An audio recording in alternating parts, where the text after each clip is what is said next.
Un préalable qui mérite peut-être d'être rappelé dans l'immensité de son évidence, que l'entreprise est une entité morale qui gère des facteurs humains. L'histoire nous a appris l'image de l'entreprise est durablement jugée sur la façon dont elle aura assumé ses responsabilités morales dans l'environnement qui est le sien. Je vais donc, sans surprise, naviguer entre ces deux leviers qui sont à fort enjeu pour la relation avec vos publics et la réputation de l'entreprise, la dimension morale et la gestion du facteur humain. En communication de crise, on considère 3 phases, classiquement. Avant, c'est tout ce que vous avez mis en place pour vous préparer à cette éventualité de crise. Les procédures, les organisations, les montées en compétences, les entraînements, les exercices, les dispositifs. Deuxième phase, pendant la crise. C'est là où vous utilisez ce que vous avez préparé, c'est ce qui vous a permis de ne pas sombrer, de passer à travers. Axé sur des mesures d'urgence, sur des réflexes et des éléments qui vous ont permis d'être toujours là. Et après la crise, donc c'est ce qui va nous permettre de regagner la confiance et de reconquérir nos marchés. Alors dans cette première phase du pendant, profitons-en pour faire le point et poser les bonnes questions. Albert Einstein disait « Si j'avais 1 heure pour sauver le monde, j'utiliserais 55 minutes pour poser des questions et 5 minutes pour formuler mes solutions. » Quelles sont ces questions? Elles sont simples. 1.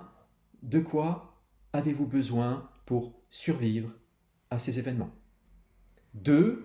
De qui avez-vous besoin pour survivre à ces événements? Et 3. De qui avez-vous besoin maintenant pour préparer tout ça?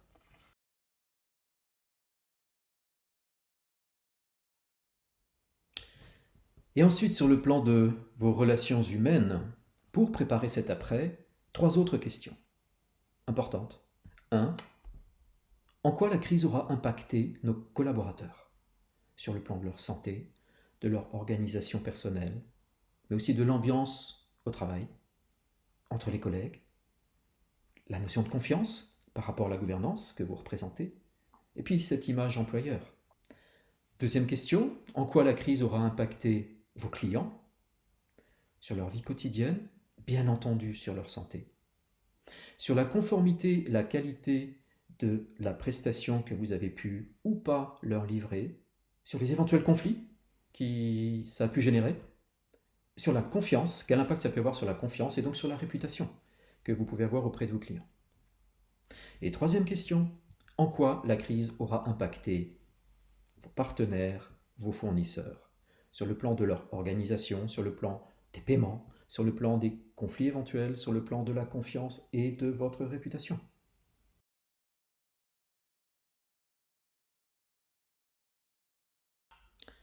Pourquoi prendre ce temps pour ce questionnement?